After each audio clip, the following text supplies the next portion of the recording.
ఆషాఢమాసంలో జరుపుకునే పండుగలలో పూరి జగన్నాథ రథయాత్ర కూడా ఒకటి. పూరి జగన్నాథ రథయాత్ర పూరిలో చాలా ఘనంగా చేస్తారు. ఈ రథయాత్రను చూడడానికి వేలాది మంది జనాలు వస్తారు. ఆ పూరి రథయాత్రలో రథానికి ఉన్న చక్రాలు 16 చక్రాలు ఉంటాయి. బలభద్ర రథం ఉంటుంది పక్కన, తర్వాత సుభద్ర రథం కూడా ఉంటుంది. ఈ 3 రథాలను చాలా బాగా అలంకరించి తీసుకొని వెళ్తుంటారు. ఆ రథాలను తీసుకొని ఊరేగింపుకు వెళ్ళే ముందర బంగారు చీపురులతో ఆ రోడ్డునంతా ఊడ్చి తివాచీ పరిచి చాలా ఘనంగా అలంకరించి తీసుకొని వెళ్తారు. ఇది చాలా చూడ్డానికి చాలా ఆహ్లాదంగా ఉంటుంది, చాలా బాగుంటుంది. ఉంటారు అందమైన రంగవల్లులను, అంటే నేలపై వేసేటువంటి ముగ్గుల లాంటి డిజైన్లను వాళ్ళ అరచేతుల మీద వేసుకుంటారు. ఆకాశంలో ఉన్నటువంటి చందమామను కూడా తన అరచేతులలో దింపేసే అంత కళా పోషణ ఆడవాళ్ళలో ఈ ఆషాఢ మాసాల్లోనే చూపెడతారు. ఎందుకంటే ఆడవాళ్ళకి ఇష్టం కాబట్టి గోరింటాకుని ఆడవాళ్ళు బాగా ఇష్టంగా ఈ ఆషాఢ మాసాల్లో పెట్టుకుంటారు.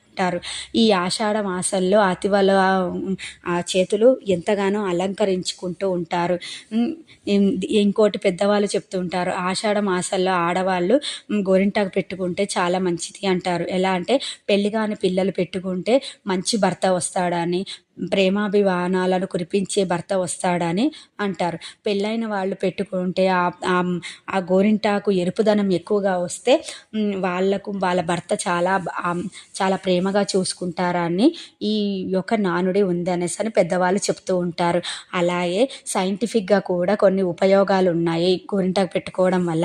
ఎందుకంటే ఈ వేసవి కాలం నుంచి మనం వర్షాకాలానికి రావడం వల్ల, వర్షం వల్ల వచ్చేటువంటి కొన్ని ప్రాబ్లమ్స్ వల్ల కూడా కొన్ని వ్యాధులు కూడా తగ్గిపోతాయి గోరింటాకు పెట్టుకోవడం వల్ల అనేసి అని అంటారు.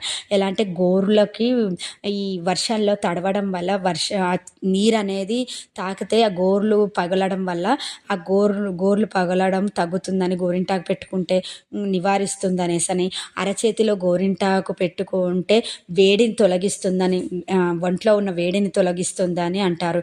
అలాగే అరచేతిలో గోరింటాకు పెట్టుకుంటే గర్భాశయ దోషాలు కూడా తొలగిపోతాయని కూడా ఒక నానుడి ఉందంట. అలాగే గోరింటాకును బాలంతలకు తినిపిస్తే బాలంత దోషాలు కూడా తొలగిపోతాయని అంటారు. ఈ గోరింటాకు గౌరీ ఇంటి ఆకు అని ఒకటి చరిత్ర ఉంది. గౌరీదేవి వనంలో ఆడుకుంటూ ఉన్నప్పుడు తను రజస్వల అవుతుంది. రజస్వల అయినప్పుడు తన రక్తపు చుక్క నేలపై పడడం వల్ల అప్పటిదప్పుడు అక్కడ ఒక పెద్ద మొక్క మొలిసి అది ఒక పెద్ద వృక్షంగా తయారవుతుంది.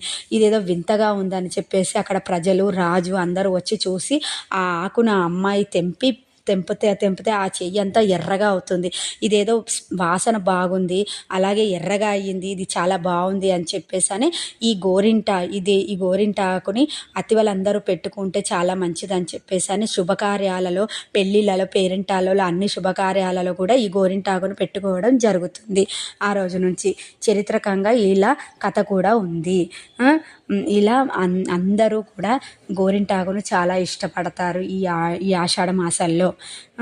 అలాగే ఆషాఢ మాసాల్లో ఇంకొకటి ఆడవాళ్ళకు చాలా ఇష్టమైంది ఆఫర్స్. ఎందుకంటే చాలా ఆఫర్స్ ఉంటాయి. ఎందుకంటే మిగతా అన్ని మాసాలలో ఏదో ఒక శుభకార్యాలు జరుగుతూ ఉంటాయి కాబట్టి బిజినెస్ వాళ్ళకి అందరికీ ఎలాగో అలా బిజినెస్ అవుతుంది. షాపులలో అన్ని వస్తువులు సేల్ అవుతాయి. కానీ ఈ ఆషాఢ మాసాల్లో ఎటువంటి సేల్ ఉండదు. పెళ్ళిళ్ళు, పేరెంటాలు ఉండవు కాబట్టి ఎటువంటి సేల్ ఉండదు అని చెప్పేసి అని వాళ్ళు ఏం చేస్తారంటే ఆషాఢం సేల్ అని పెడతారు. అంటే ఒక చీరకి 2 చీరలు ఇస్తాము అన్నట్టుగా ఒక ఆఫర్స్ పెడుతూ ఉంటారు.